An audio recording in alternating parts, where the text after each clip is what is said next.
예배 가운데 나오신 여러분 모두를 환영하고 축복합니다. 오늘 말씀을 통해서 또 여러분 모두에게 하나님의 은혜가 가득 넘치기를 소망합니다.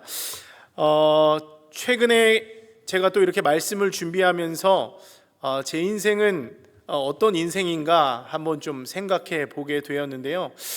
제가 설교에 앞서 좀 저를 약간 이렇게 디스한다기보다는 좀 저를 좀 돌아보는 시간을 좀 가졌습니다. 내 인생이 어떤 인생인가 한번 돌아봤더니 소 잃고 외양간 고치는 스타일이라는 것을 좀 발견하게 됐습니다. 제가 제 인생을 보면 남의 말을 좀 잘 안 들어요. 어릴 때부터 엄마 말도 많이 안 들었지만 그래서 공부도 열심히 안 하고요. 세간의 말에는 여자의 말을 잘 들어야 한다고 하는데 제가 가장 안 듣는 말이 여자의 말입니다. 엄마의 말 그리고 아내의 말. 아무리 공부하라고 해도 공부 잘 안 했고요. 아내가 좀 이렇게 건강하게 살아라 항상 이렇게 저를 걱정해 주는데 전 귓등으로도 잘 안 듣습니다. 특히 저는 먹는 거 고기 이런 거 좋아해서 항상 육식 이런 거 먹고 있고요. 제가 원하는 대로 막 이렇게 먹는 걸 좋아해 가지고 탄수화물도 열심히 먹고 하는데 늘 이렇게 건강하게 먹어라, 영양제 먹어라, 선크림 발라라 이런 얘기하는데 전 아무것도 안 해요. 근데 최근에 저는 이제 나이가 얼마 되지 않았지만 이렇게 건강에 조금씩 이렇게 이상이 오는 것 같다는 생각이 요즘에 좀 많이 들어요. 아직 너무 젊은데 얼마 전에 이제 오른쪽 팔이 안 올라가는 거예요. 그래서 여기를 이렇게 들 때마다 이쪽 어깨가 너무 아프고 통증이 와가지고 이렇게 작은 걸 들지도 못할 정도로 아파서 좀 마음이 좀 쫄았어요. 왜 이러지? 이런 생각을 좀 했습니다. 요즘에는 잠을 잘 못 자요. 이렇게 눈알도 아프고 뒷골도 아프고 이렇게 아무리 자도 잔 것 같지 않고, 그런데 이상하게 밥만 먹으면 또 자요.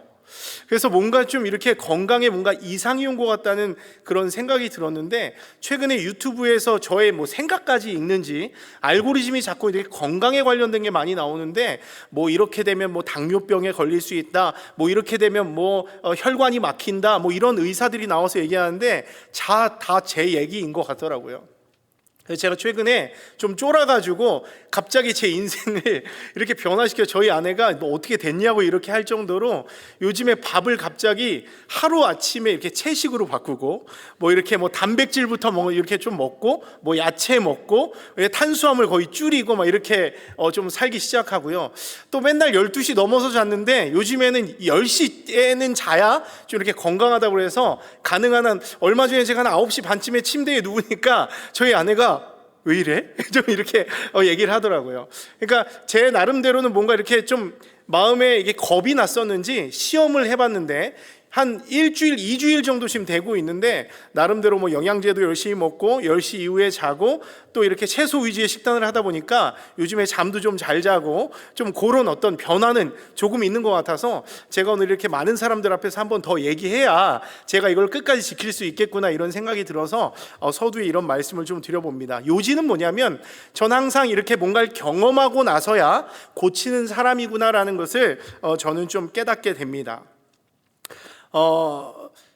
저는 나중에 이런 것들을 계속 유지해 나가면서 나중에 후회하는 삶을 살고 싶지는 않더라고요. 그래서 지금이라도 좀 고쳐야겠다, 좀 말을 잘 들어야겠다 이런 마음을 가지고 요즘 건강한 삶을 살고 있습니다. 피눈물 흘리기가 싫은 것이죠.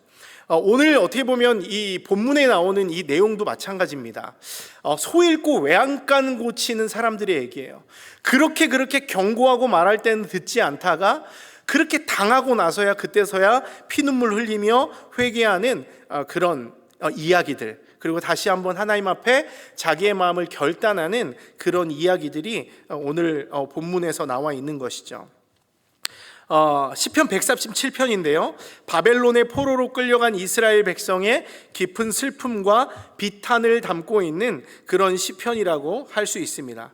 여러분, 당시 이스라엘은 바벨론 제국 느부갓네살 왕의 침공으로 나라를 빼앗기는 큰 비극을 경험하게 되죠. 하나님의 성전은 무너지고 성전의 기물은 약탈되었습니다. 그리고 하층민 일부를 제외하고 대부분의 백성들은 바벨론의 포로로 끌려가게 되죠. 이제 이스라엘은 나라와 성전, 자유를 모두 잃어버리고 이방 땅에서 포로의 삶을 살아가게 됩니다. 여러분, 그러면 오늘 이 이스라엘이 바벨론의 포로가 된 이유가 무엇일까? 우리가 한번 생각해 봤으면 좋겠습니다. 여러 가지 이유가 있을 수 있겠지만 신명기 32장을 보면 모세의 노래라는 게 나오는데요, 이 모세의 노래를 한번 읽어 보셨으면 좋겠어요. 신명기 32장입니다. 이 말씀을 읽어보고 이것을 기억해 보면 그 본질적인 이유를 알 수 있습니다. 하나님은 가나안 입성을 목전에 둔 상황에서 노래를 만들어서 이스라엘 백성들에게 가르치고 부르게 하고 있습니다. 그러니까 모세에게 야, 노래 하나 만들어, 그리고 그 노래를 백성들에게 가르쳐라고 이렇게 명령한 것이죠. 근데 그 노래의 핵심이 무엇인가 하고 보니까 경고의 노래였습니다. 새롭게 들어갈 가나안 땅에서 온 맘 다해서 하나님을 사랑하고 섬기면 문제가 없을 것이지만 하나님과의 계약을 깨뜨리고 하나님을 떠나면 이방 민족들을 통한 심판을 받게 된다는 경고입니다. 그런 경고를 노래로 만들어서 가르치고 있는 것이죠. 여러분, 그런데 우리가 잘 아는 사실이지만 안타깝게도 이스라엘은 어떻습니까? 그 노래에 담긴 예언대로 하나님을 배반합니다. 하나님을 떠납니다. 하나님이 그토록 미워하고 금하셨던 우상을 숭배하고요, 온갖 불의를 저지르면서 타락의 길을 걸어갑니다. 하나님이 하지 말라는 것만 골라서 행동하고 있는 것이죠. 얼마나 답이 없는 백성들입니까? 하나님께서 그토록 말씀하시고 기회를 주셨는데도 불구하고 듣지 않는 거예요. 타락의 길을 걸어가고 있는 것입니다. 여러분, 그런데도 하나님은요, 어떤 분이십니까? 끝까지 자기 백성을 포기하지 않습니다. 선지자들을 보내서 그들을 경고하시고 다시 돌아올 수 있는 회개의 기회를 그들에게 계속해서 주십니다. 여러분, 그런데 이스라엘은 하나님이 주신 그 기회들조차 다 발로 차버리는 거야. 거부하는 것입니다. 오히려 하나님이 보내신 그 선지자들을 핍박하고 죽이려고 합니다. 결국 이스라엘은 하나님의 징계의 도구로 선택된 그 바벨론 제국에 의해서 파멸의 길을 걷게 됩니다. 여러분, 이런 것을 보면 우리 인간의 본성이 얼마나 연약하고 악한 존재인지를 우리가 깨닫게 되죠. 하나님이 그들에게 여러 번 기회를 주시면서 돌아오라고 하신 것, 그 이유가 무엇일까요? 왜 자꾸 돌아오라고 말씀하신 것일까요? 하나님이 그 이스라엘 백성들을 사랑하시기 때문에 그렇습니다. 그들이 있어야 할 가장 안전한 자리가 하나님의 품이기 때문에 온갖 노력과 수고를 아끼지 않고 그들을 불러주신 거예요. 하나님이 그들을 옥죄고 더 힘들게 하고 더 압제하기 위해서 그들을 부르시고 하신 것이 아니라 그들을 사랑하기 때문에, 그들이 있어야 할 곳이 자신의 품이기 때문에 그렇게 말씀하신 것이죠. 그런데 그들은 끝내 그 부르심을 거절했고 스스로 멸망의 길을 선택해서 간 거예요. 너무나 안타까운 것이죠. 사랑하는 여러분, 저는 하나님이 우리들에게 사랑을 베푸실 때, 우리에게 기회를 주실 때 그 사랑을 받을 줄 아는 우리 모두가 되기를 바랍니다. 우리는 하나님의 품 안에 있어야 살 수 있는 존재이고요, 그 품 안에 있을 때 인간은 가장 행복하고 안전합니다. 때문에 지금 이 말씀을 들으면서 우리가 혹시 오늘 이 이스라엘 백성들처럼 하나님의 품을 떠나 내 마음대로 내 뜻대로 살아가고 있다면 다시 하나님의 품으로 돌아가서 자녀됨의 기쁨, 자녀됨의 축복을 누릴 수 있는 여러분 모두가 될 수 있기를 바랍니다. 여러분, 결국 주전 587년 바벨론 군대는 맹렬한 기세로 예루살렘을 향해 진격해 옵니다. 여러분, 그 당시 바벨론 제국은 세계 최강의 제국입니다. 그리고 그들의 군대는 공포 그 자체였어요. 닥치는 대로 죽이고 파괴합니다. 그들의 공격으로 많은 사람들이 죽었어요. 하나님의 성전은 불에 타서 무너지고요, 성전 안에 귀중한 기물들은 모두 약탈당해서 바벨론으로 옮겨졌습니다. 이스라엘 백성에게는 감당할 수 없는 참혹한 비극이었습니다. 더군다나 바벨론의 느부갓네살 왕은 급히 도망치던 유다 왕 시드기야를 끝까지 쫓아가서 여리고에서 생포하죠. 근데 이 느부갓네살 왕이라고 하는 이 사람은요, 잔인하고 포악하기로 유명합니다. 얼마나 무섭고 끔찍한 사람인지 모릅니다. 열왕기하 25장 7절 말씀 보니까 뭐라고 말씀하고 있냐면, 느부갓네살 왕은 시드기야가 보는 앞에서 그 아들들을 다 죽여버려요. 이런 얼마나 끔찍한 일입니까? 내가 보는 앞에서 이방 왕이 내 자녀들을 다 죽여버린다. 여러분, 부모로서 정말 상상하기 힘든 그런 일 아니겠습니까? 시드기야에게 엄청난 충격을 주었습니다. 사랑하는 아들들이 자신의 눈앞에서 죽임당하는 것을 보았으니 너무나 슬프고 비통한 일이죠. 여러분, 근데 여기서 끝이 아닙니다. 분을 못 이긴 느부갓네살 왕은 더욱 잔인한 일을 행합니다. 어떻게 해요? 오늘 보니까 시드기야의 두 눈을 다 빼버렸대요. 그리고 그를 쇠사슬에 묶어서 바벨론으로 끌고 갑니다. 생각만 해도 너무나 두렵고 무시무시한 장면이죠. 여러분, 시드기야 왕이 자기가 눈이 있는 상황에서 마지막으로 본 것이 무엇입니까? 예루살렘의 멸망과 자기 아들들의 비참한 죽음입니다. 이 절망적인 광경을 두 눈에 담고 눈이 뽑혀서 바벨론으로 끌려가게 된 것이죠. 결국 시드기야 왕은 바벨론의 감옥에 갇혀 있다가 숨을 거두고 맙니다. 이러한 시드기야의 비참한 최후는 하나님의 경고를 끝까지 무시했던 유다 왕국의 현실을 보여주는 대표적인 장면이라고 할 수 있습니다. 여러분, 이처럼 하나님의 말씀은 한 점, 1.1획도 땅에 떨어지지 않아요. 하나도 틀린 것이 없습니다. 모세의 노래를 통해서 경고하셨던 것 틀리지 않습니다. 선지자들의 경고성 예언도 틀리지 않았습니다. 그 노래대로, 그들의 예언대로 예루살렘이 함락됩니다. 백성들은 포로로 끌려갔고 유다는 멸망하게 된 것이죠.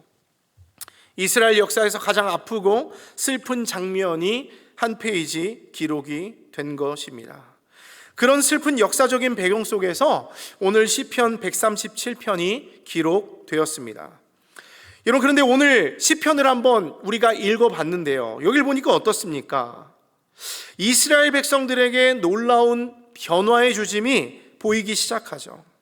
여러분, 이스라엘은 지금 조국의 멸망을 경험하고 극심한 고통을 당한 뒤에야 막혔던 눈과 귀가 열리기 시작하는 거예요. 언제요? 조국의 멸망을 경험하고 극심한 고통을 당한 뒤에 그 눈과 귀가 열리고 있습니다.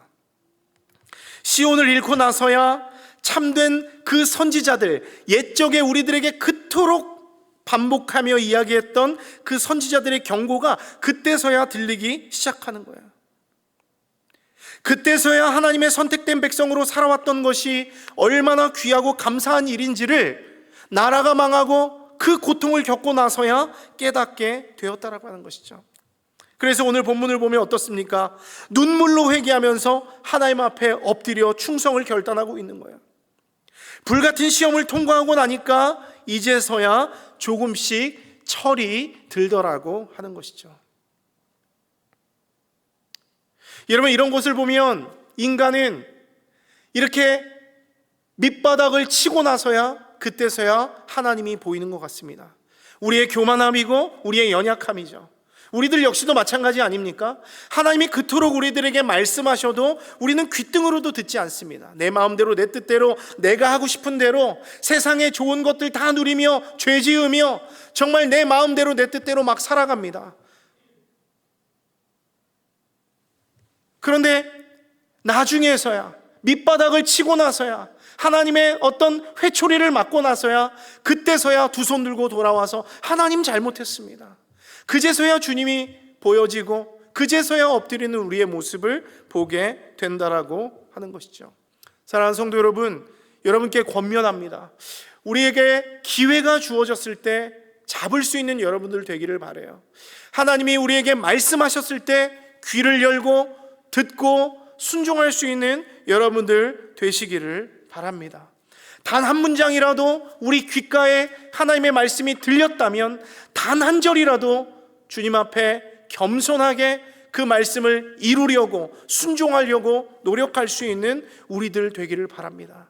나중에 맞고 회초리 맞고 슬퍼하면서 그때서 두 손 들고 돌아오는 우리가 아니라 날마다 매일 우리에게 들려지는 말씀을 통해서 한 걸음 한 걸음 순종하면서 주님 앞에 나아갈 수 있는 우리들 되기를 소망합니다. 오늘 본문에 있는 이스라엘 백성들이 그런 발걸음을 이제 떼기 시작하는 것입니다. 먼저 1절 말씀 보겠습니다. 여러분, 오늘 1절 보니까 이스라엘 백성들이 바벨론의 여러 강변에 앉아서 시온을 생각하며 펑펑 울고 있습니다. 여러분, 그런데 왜 오늘 하필 강변, 그것도 여러 강변에서 펑펑 울었는가? 여러분, 그들은 지금 전쟁의 포로입니다. 포로로 잡혀간 사람들이에요. 잡혀가서 뭐 맛있게 먹고 집 짓고 삽니까? 그런 게 아닙니다. 전쟁의 포로로서 강제 노동의 현장에서 고된 노역을 하고 있는 거예요. 한 나라의 식민지, 나라를 빼앗긴 자들이 거기서 호의호식하며 살아가는 것이 아니라 가장 힘든 밑바닥에서 그 나라를 위해서 가장 힘든 일을 하고 있었다라고 하는 거예요. 강제 노동 현장에서 고된 노역을 하고 있는 것이죠. 특별히 바벨론 제국을 가로지르는 많은 강들이 있었습니다.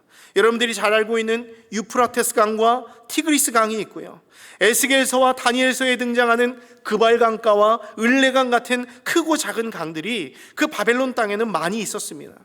그런 이유로 그 강들을 연결하는 운하 건설이 국가의 중요한 국가적 사업이었습니다. 때문에 이 포로된 이스라엘은 이런 강제 노동 현장에 착출되었던 것 같아요. 그리고 그런 노역의 과정 중에서 일하고 고통받으면서 그 과정 중에 서러움에 복받쳐서 눈물이 터져 버린 것입니다. 그런데 여러분, 오늘 이들이 흘리는 이 눈물은요, 단순히 힘들어서 흘리는 눈물만은 아닙니다.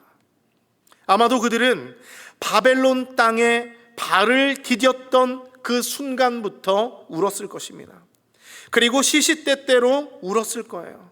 그들의 눈물은 어떤 눈물이라고요? 후회와 참회의 눈물입니다. 그들은 치욕적이고 고통스러웠던 지난날의 기억이 아직도 생생한 거예요. 하나님의 도성 예루살렘이 처참하게 무너지고 형제들이 바벨론 군대의 칼에 죽어나갔던 그 비참한 장면이 눈에서 지워지지 않는 겁니다. 그리고 이 모든 것이 하나님의 경고를 무시하고 교만했던 자신들의 행동에 대한 결과라고 생각하니까 후회의 눈물이 멈춰지지 않는 거예요. 여러분, 그런데 그들에게 또 다른 현실적인 슬픔이 찾아옵니다. 그것은 어떤 슬픔이냐면 바벨론 원수들의 끊임없는 조롱입니다. 여러분, 오늘 3절 말씀 보니까 원수들은 자기의 기쁨을 만족시키기 위해서 이스라엘 백성들에게 그 그발 강가라든지 그 바벨론의 강가에서 고된 노역을 하고 있는 사람들에게 조롱하면서 얘기하는 거예요. 야, 노래 하나 해봐, 이런 얘기입니다. 그런데 다른 노래도 아니고 시온의 노래 중 하나를 불러보라, 이렇게 말합니다. 3절 말씀 한번 읽어보겠습니다. 시작. 이는 우리를 사로잡은 자가 거기서 우리에게 노래를 청하며 우리를 황폐하게 한 자가 기쁨을 청하고 자기들을 위하여 시온의 노래 중 하나를 노래하라 함이로다. 여러분, 여기서 시온의 노래라고 하는 건 뭐예요? 시온의 노래, 여호와 하나님을 향한 경배의 찬송을 말하는 것입니다. 특별히 이 시온의 노래는 오직 하나님을 기쁘게 하고 오직 하나님만을 위해서 부르는 노래입니다. 그런데 오늘 이 바벨론의 원수들은 뭐라고 말해요? 하나님을 기쁘게 하고 하나님을 높이기 위해서가 아니라 자기들을 기쁘게 하고 자기들을 위해서 너네 시온의 노래 한번 불러봐, 이렇게 말하는 것입니다. 명백한 조롱이 담긴 노래 요청이고 이스라엘에게, 포로된 이스라엘에게 수치심을 주기 위한 아주 치사한 방법이라고 할 수 있습니다. 여러분, 왜 그렇습니까? 그들은 지금 자신들이 이스라엘의 정복자다라고 생각합니다. 자신들의 신이 더 우월하다라고 생각하고 있어요. 그걸 드러내고 싶은 것입니다. 여러분, 고대 사회 속에서의 전쟁은 신과 신의 전쟁입니다. 신들의 전쟁이에요. 전쟁에서 승리하는 신이 더욱 힘세고 강한 진짜 신이라고 믿었습니다. 근데 지금 전쟁의 결과가 어떻습니까? 누가 이겼어요? 바벨론과 유다가 싸웠는데 누가 이겼습니까? 바벨론이 이겼습니다. 바벨론이 유다를 멸망시켰습니다. 여러분, 이것은 그 당시 사람들이 가진 전쟁의 관점으로 보면 어때요? 바벨론의 신이 더 우월한 신이다라는 의미입니다. 바벨론 신의 힘이 더 강하기 때문에 여호와 하나님이 힘 한 번 못 써보고 참패했다고 그들은 생각하는 것이죠. 우리가 이겼다는 거예요. 우리 신이 더 세다라고 하는 것입니다. 이것이 바로 그들이 생각했던, 그 바벨론 사람들이 생각했던 생각입니다. 여러분, 그런데 이런 생각은 그들의 착각이고 교만이죠. 여러분, 우리가 잘 알듯이 하나님이 잠잠하신 것은 하나님의 힘이 약해서가 아닙니다.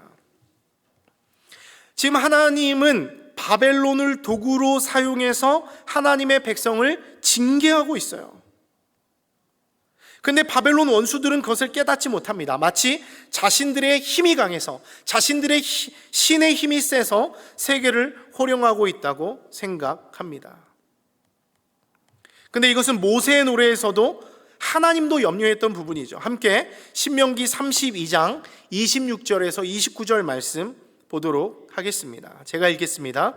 내가 그들을 흩어서 사람들 사이에서 그들에 대한 기억이 끊어지게 하리라 하였으나 혹시 내가 원수를 자극하여 그들의 원수가 잘못 생각할까 걱정하였으니 원수들이 말하기를 우리의 수단이 높으며 여호와가 이 모든 것을 행함이 아니라 할까 염려함이라. 그들은 모략이 없는 민족이라. 그들 중에 분별력이 없도다.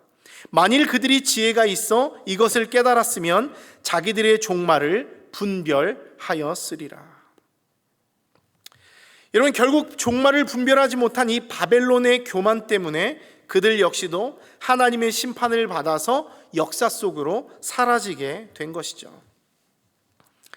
이것은 하나님이 역사의 주관자시며 세상을 통치하시는 진정한 왕이라는 것을 보여주는 역사적 사건입니다. 어쨌든 이 바벨론 사람들의 이 노래 요청은요, 상당히 의도된 요청이었습니다. 이스라엘이 시온의 노래를 부르기 시작하면 그들의 수치심이 자극된다는 것을 너무나 잘 알고 있는 거예요. 여러분, 진짜 한번 생각해 보십시오. 포로로 잡혀온 사람들이 그 사람들의 요구대로 이런 찬양할 수 있지 않겠습니까?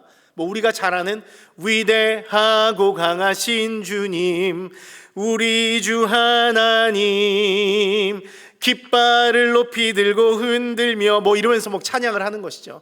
왕께 찬양해, 우리 하나님이 너희를 무찌를 것이다, 이렇게 이스라엘 백성들이 노래한다면 얼마나 우스운 일이 되겠습니까? 얼마나 우스운 일이 되겠어요.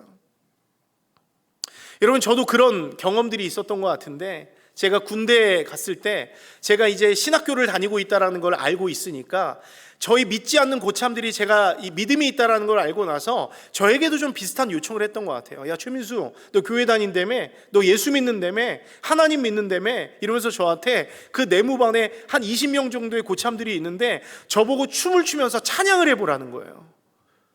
그럼 너무나 이렇게 벌써 의도 자체가 저를 놀리고 저희 하나님의, 내 하나님의 어떤 그런 이름을 낮추려고 하는 그런 의도가 너무 보여서 저도 굉장히 화가 났던 것 같습니다. 그래서 저는 나이도 있긴 있었지만 끝까지 이놈들이 이 하나님을 조롱하려고 하는구나 하는 마음이 들어서 끝까지 그 요구를 요청하지 않았던 것 같아요. 그 결과 제가 군 생활이 좀 꼬였던 그런 어려움들이 생각나긴 하지만 제가 그들 앞에서 막 춤을 추면서 하나님의 이름을 높이는 노래를 한다라고 하는 것이 저에게는 그렇게 마음에 들지 않았던 것 같습니다. 마찬가지인 것 같아요. 이스라엘 백성들도 아니나 다를까 내 마음에 그런 어려움이 있고 하나님의 마음에 그 정말 죄송한 마음들이 있는데 이런 노래들을 시키니까 조롱이 담긴 요청이라는 것을 이들 역시도 생각했던 것이죠. 아마 이스라엘 백성들 역시도 그런 요구를 했을 때 떠오르는 그런 생각이 있었을 것 같아요. 떠오르는 노래가 있었을 것 같아요. 그 노래가 무엇입니까? 계속 말씀드린 신명기 32장의 모세의 노래라고 하는 것이죠. 물론 사람들마다 생각하는 노래들이 다 다를 수 있습니다. 근데 어느 누군가는 이 32장의 모세의 노래를 생각하면서 깊은 후회와 참회의 마음이 들었을 거예요. 그때 말씀하셨던 그 이야기를 다시 생각하면서 후회하고 주님 앞에 마음에 회개하는 그런 마음을 가졌을 것입니다. 때문에 이스라엘은 더 이상 하나님의 이름을 욕되게 할 수가 없었습니다. 그래서 오늘 4절 말씀 보면 그들은 이방 땅에서 여호와의 노래를 부르지 않겠다는 그런 결단을 하게 되죠. 여러분, 이것은 더 이상 하나님을 찬양하지 않겠다 이런 말이 아닙니다. 하나님의 이름을 욕되게 하려는 그 원수들의 요청에 응하지 않겠다 이런 말이에요. 그리고 이런 결단을 이들은 지금 행동으로 보여줍니다. 어떻게 보여줍니까? 첫 번째로 2절 말씀 보면 그들은 버드나무에 그들의 수금을 걸어둡니다. 2절 말씀 한번 읽어볼까요? 2절입니다. 시작. 그 중에 버드나무에 우리가 우리의 수금을 걸었나니. 여러분, 여기서 수금은 뭡니까? 성전 예배에서 사용되던 악기입니다. 오직 하나님을 찬양하기 위한 도구예요. 그런데 이 수금이 하나님의 이름을 욕되게 하고 대적자들의 기쁨을 위해 사용되어질 위기에 놓여 있는 것이죠. 그래서 시인은 이 수금을 버드나무 가지에 매달아 버렸다 이렇게 얘기하는 거예요. 하나님을 위해 사용되는 이 귀중한 악기가 이방 대적자들을 위해서 연주될 바에는 차라리 나뭇가지에 매달아서 아예 사용하지 않겠다, 그것이 더 낫다 이렇게 생각한 것입니다. 특별히 여기서 걸어두었다, 수금을 걸었다 말하고 있잖아요. 이 동사는 사람을 나무에 목매달아 죽일 때도 사용되는 단어라고 하는 것이죠. 이건 뭘 의미하는 거예요? 하나님의 이름이 모욕받고 이방 대적자들을 위해서 수금이 연주되지 않도록 수금의 장례식을 거행하고 있는 것이죠. 수금을 처형당한 죄수처럼 나무에 걸어두어서 다시는 사용할 수도 없고 사용하지도 않겠다는 그런 강한 의지를 이 이스라엘의 이 시편 기자가 보여주고 있는 거예요. 이게 첫 번째 결단입니다. 그리고 이스라엘은 두 번째 결단을 보여주고 있는데요. 이스라엘의 두 번째 결단이 뭔가 한번 보겠습니다. 자신의 손과 입을 저주하는 것입니다. 오늘 본문 5절과 6절 말씀 한번 읽어보겠습니다. 시작. 예루살렘아, 내가 너를 잇는다면 내 오른손아 너는 말라 비틀어져 버려라. 내가 너를 기억하지 않는다면 내가 너 예루살렘을 내가 가장 기뻐하는 것보다도 더 기뻐하지 않는다면 내 혀야 너는 내 입천장에 붙어 버려라. 아멘. 여러분, 이거는 개역개정이 아니라 표준 세번역 성경의 번역인데요, 굉장히 와닿는 그런 표현을 쓰고 있습니다. 시인은 지금 대적자들의 요청을 거부하면서 자신의 손과 입을 저주하고 있는 거예요. 여러분, 여기서 손과 입은 언제 씁니까? 하나님을 찬양하고 하나님을 위해서 악기를 연주할 때 반드시 필요한 신체 기관입니다. 근데 수금을 연주해야 할 손이 말라 비틀어져 버리고 노래를 불러야 할 혀가 입천장에 붙어버린다면 여러분, 어떻게 연주하고 어떻게 노래를 할 수 있겠냐는 거예요. 손이 말라버리고 혀가 입천장에 붙어버리면 연주할 수 없고 노래할 수 없는 것이죠. 이것 역시 하나님의 이름을 욕되게 하는 노래를 절대 부르지 않겠다는 이스라엘의 결단이 담긴 고백이라고 할 수 있습니다. 여러분, 이처럼 이스라엘 백성들은 나름대로 강한 메시지를 담은 그림 언어와 자기 저주로 자신의 굳건한 마음을 지금 표현하고 있는 거예요. 여러분, 저는 비록 죄를 짓고 후회하고 있지만 다시금 하나님을 향한 충성심으로 믿음의 고백을 드리는 그들의 진심에 오늘 본문 말씀을 통해서 감동을 받게 됩니다. 지금 이들의 신앙 고백은 단순히 멋있어 보기 위해서 하는 말이 아니죠. 목숨을 건 신앙 고백입니다. 그들의 신분은 포로이고요, 육체적으로 묶인 자들입니다.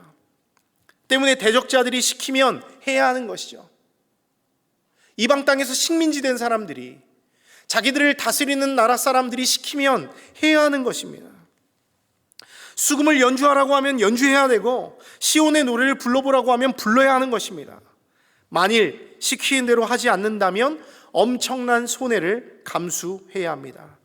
심각한 육체적 고난을 당할 수도 있고 죽임을 당할 수도 있습니다. 심지어 사랑하는 가족들까지 피해를 볼 수 있습니다. 그런데 오늘 본문에 나타난 이스라엘의 신앙 고백은 어떻습니까? 그런 위험까지도 감수한 신앙 고백이라고 할 수 있습니다.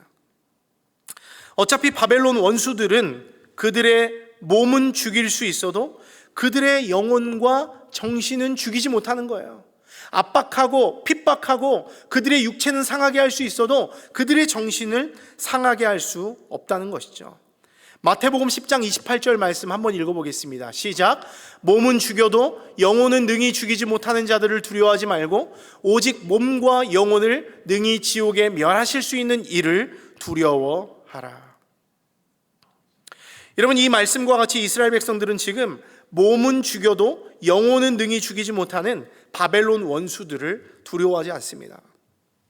지금 그들이 두려워하는 것은 뭡니까? 오직 하나, 몸과 영혼을 능히 지옥에서 멸하실 수 있는 여호와 하나님만을 두려워하고 있는 것이죠. 때문에 이스라엘은 죽으면 죽으리라는 마음을 가지고 하나님을 향한 충성심과 견고한 신앙심을 지금 보여주고 있는 것입니다. 사랑하는 성도 여러분, 말씀을 마무리하려고 합니다. 여러분, 눈을 들어서 지금 이 시대를 한번 돌아보시기 바랍니다. 여러분, 시대가 정말 악합니다. 세상의 온갖 어두움의 세력들은 우리를 조롱하고 위협하고 핍박하고 있습니다.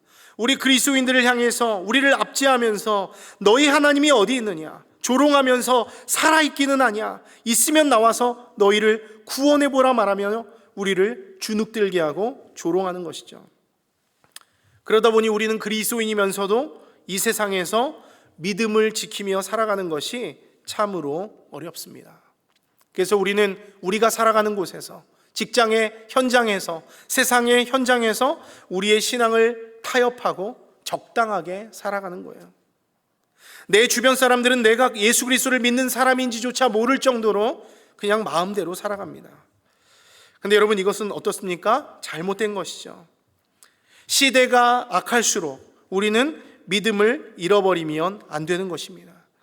고난이 강할수록 우리는 하나님만 바라보아야 하는 것이죠. 세상을 두려워하지 말고 오직 하나님만 두려워해야 합니다. 주님의 심판날이 오면 우리가 두려워했던 그 세상, 그 어둠의 세력들이 가장 먼저 지옥불에 던져지는 그 심판의 대상이 될 것입니다. 성경이 그것을 말씀하고 있습니다. 그들은 하나님 앞에 아무것도 아닌 것이죠. 때문에 우리는 그들과 타협할 필요도 없고 그들을 두려워할 필요도 없습니다.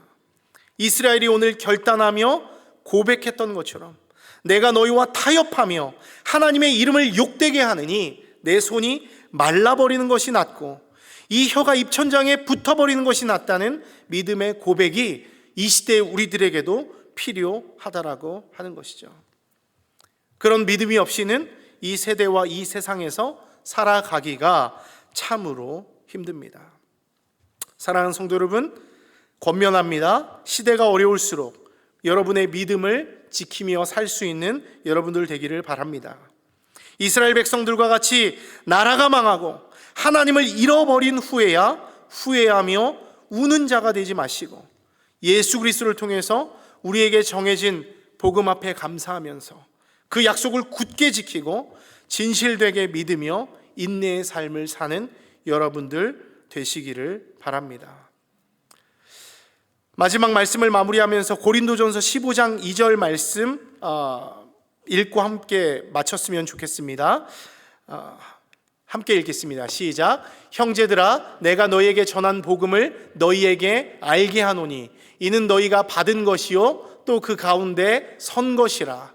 너희가 만일 내가 전한 그 말을 굳게 지키고 헛되이 믿지 아니하면 그로 말미암아 구원을 받으리라. 어려운 세상 가운데 있을지라도 주님께서 전한 그 말을 굳게 지키고 헛되이 믿지 아니하면 우리가 이 어려운 시대 속에서도 구원을 얻게 되는 줄로 믿습니다.